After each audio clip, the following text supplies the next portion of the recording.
愚公移山，毛泽东。我们开了一个很好的大会，我们做了3件事。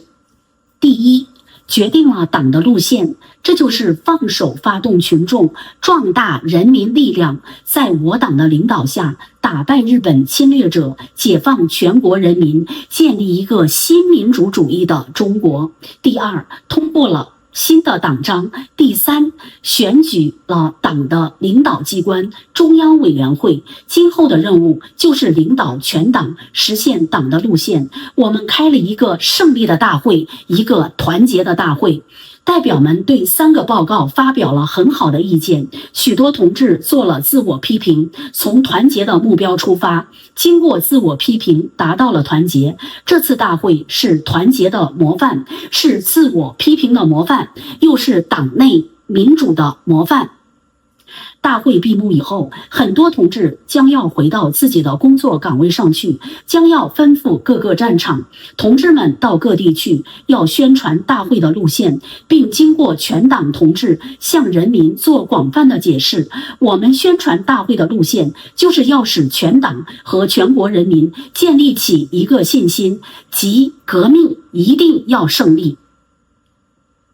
首先要使先锋队觉悟，下定决心，不怕牺牲，排除万难，去争取胜利。但这还不够，还必须使全国广大人民群众觉悟，甘心情愿和我们一起奋斗，去争取胜利。要使全国人民有这样的信心：中国是中国人民的，不是反动派的。中国古代有个寓言，叫做愚公移山，说的是古代有一位老人住在华北，名叫北山愚公。他的家门南面有2座大山挡住他家的出路，一座叫做太行山，一座叫做王屋山。愚公下决心率领他的儿子们要用锄头挖去这2座大山。有个老头子名叫智叟的看了发笑，说是你们这样干未免太愚蠢了，你们父子数人要挖掉这样2座大山是完全不可能的。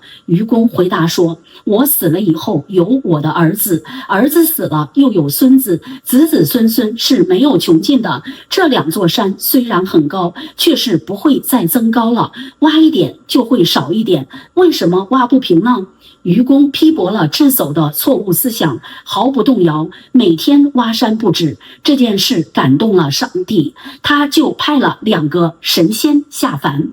把2座山背走了。现在也有2座压在中国人民头上的大山，一座叫做帝国主义，一座叫做封建主义。中国共产党早就下了决心，要挖掉这2座山，我们一定要坚持下去，要不断的工作。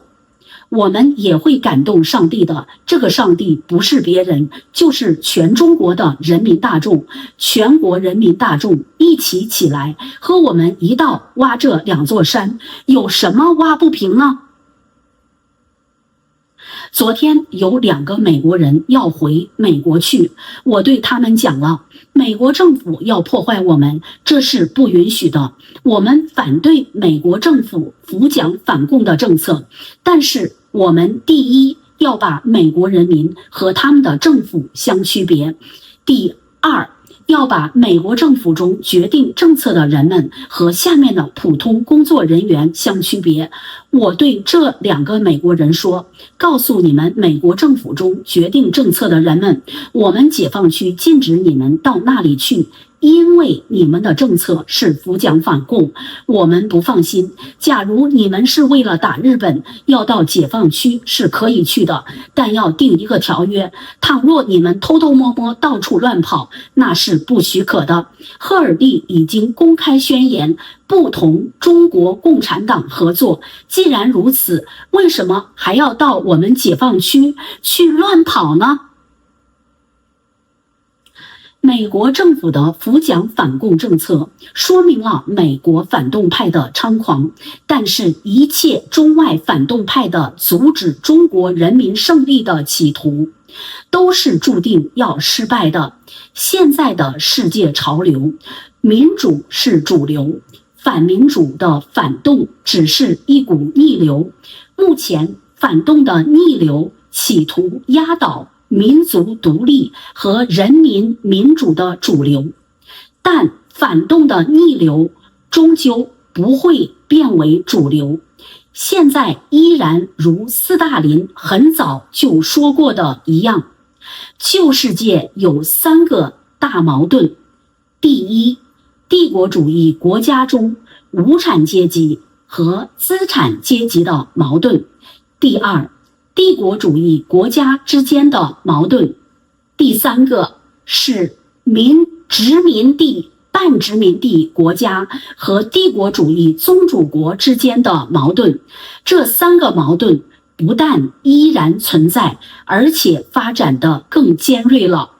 更扩大了。由于这些矛盾的存在和发展，虽然有反苏、反共、反民主的逆流存在，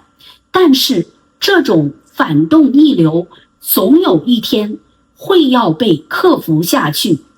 现在中国正在开着2个大会，一个是国民党的第6次代表大会，一个是共产党的第7次代表大会。